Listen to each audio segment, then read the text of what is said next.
to put our buttons in, but we need to add those into that button or into that folder. So I'm holding down and I click and drag, and voila, the buttons are now in the button tab. But we also have some text and some other things in here that aren't anything because they don't say anything. So I'm going to go ahead and delete those. Try to keep my workspace clean. Now, if I close this, I've got other items in there besides social media. So I've got this picture of the paddle, so I'm going to drag that in between those. I've got this one, I'll drag in between. Social media can stay there because that's what I made it for, and warm up before you play shouldn't be in there. Other than that, and this text, we're good to go. So now we have, and remember, even though they're ordered just like a regular layer. So if I have these underneath this layer here, you're not going to see them because it's underneath that layer. So just make sure you have all of the stuff, and I actually just put that in that folder on accident. Okay, now hold on a second here. There we go. So now I got my social media, I got my buttons. I'm going to continue on with my buttons. So now what I want to do is I'm going to create some text. And the text I will use is probably, let's try a blue for now. And if it doesn't work, we'll change it. So I'm going to click on it. Got my text tool. I'm going to do view website. Let's do view, make it more personal, our website. Okay, so now I've got view our website. And I'm going to make it a little bit bigger. Yeah, that's looking pretty good. But let's make it a little smaller and then make it a little thicker. So we'll go to, instead of Century Gothic regular, let's do bold. That looks great. And we're going to do the same thing. I'm going to bring another guide out again because I want my stuff to line up as close as possible. On this text, I'm going to say, what is pickleball? Question mark. And believe it or not, they have tournaments. Now notice I did that and it didn't show up, so I'm going to bring that layer down so we can see it. Oops. And so I'm going to go ahead and bring that over, and we're going to put view fall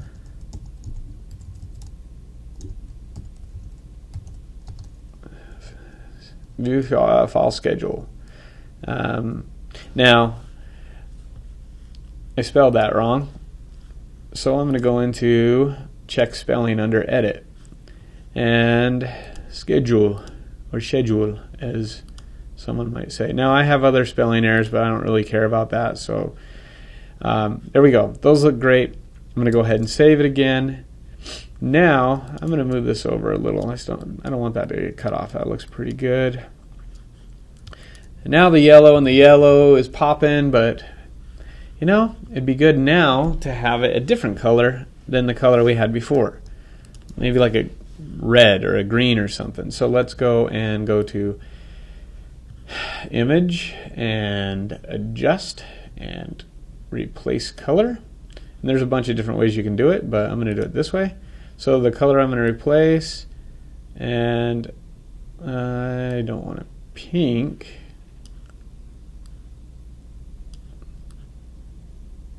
I want it red. Yeah, that looks good.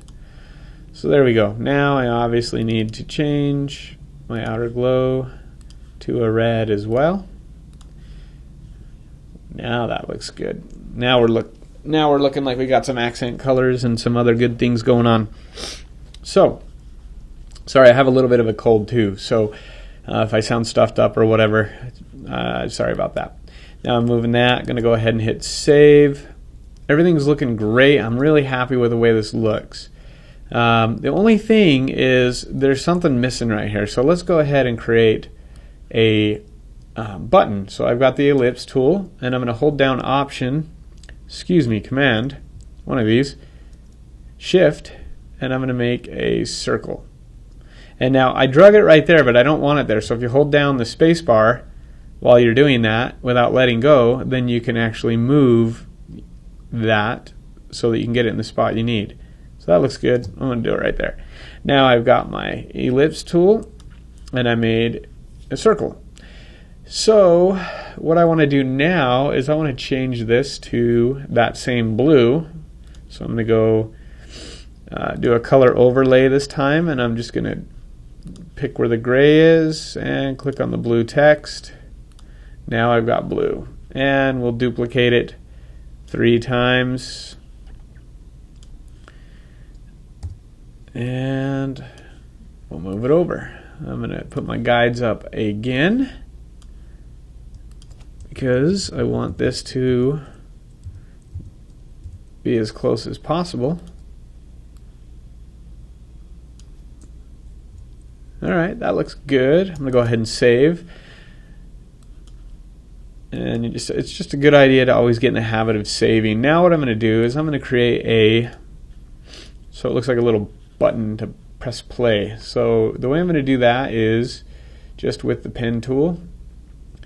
And I don't know if I do the pen tool or if okay, I'll do the pen tool. So this is going to be kind of freehand, but it worked. Now I'll just transform this layer.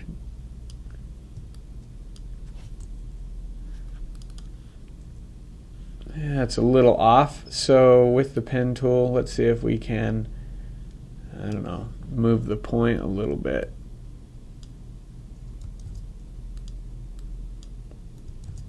Let's try it again. Might have to. There we go. That looks a little closer. I'm sure there's a more effective way of doing this than I'm doing it, but I'm the one making the tutorial. So, okay, so there you go. Now that looks pretty good. Okay, it's off a little bit still. Let's.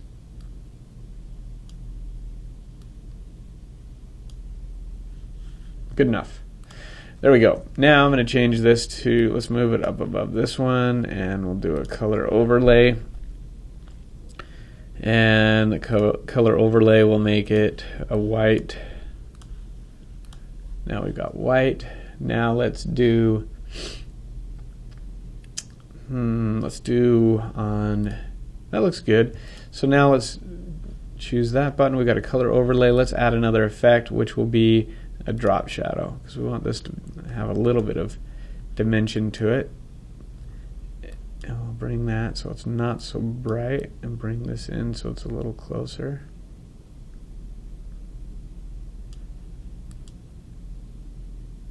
Actually, let's put it that way.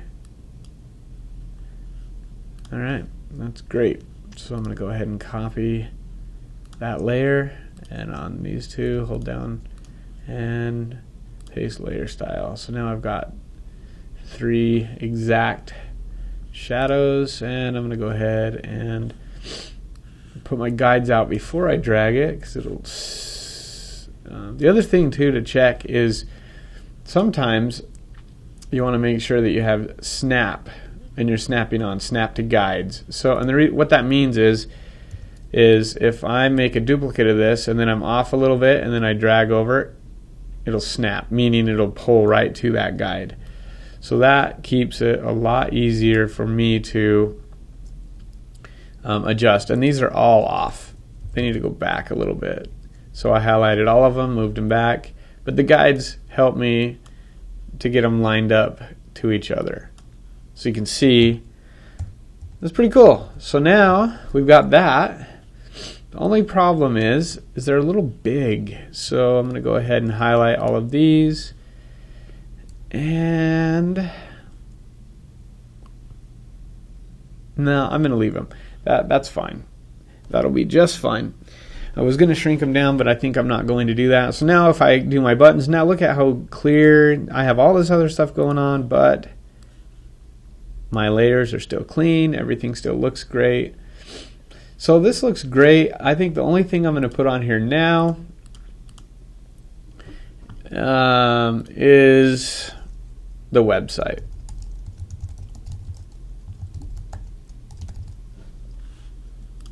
Okay. Just to kind of give it one more little thing. Now we've made, this is from scratch, a HTML e-blast, and this is pretty standard. We didn't get into anything too crazy. You can do a lot more with this than what I showed you. One other thing to think about is as you're making this and as you do others is to be creative and don't worry about messing up. If you mess up, that's what your history is for, is to undo. So you can see that this is a pretty straightforward tutorial.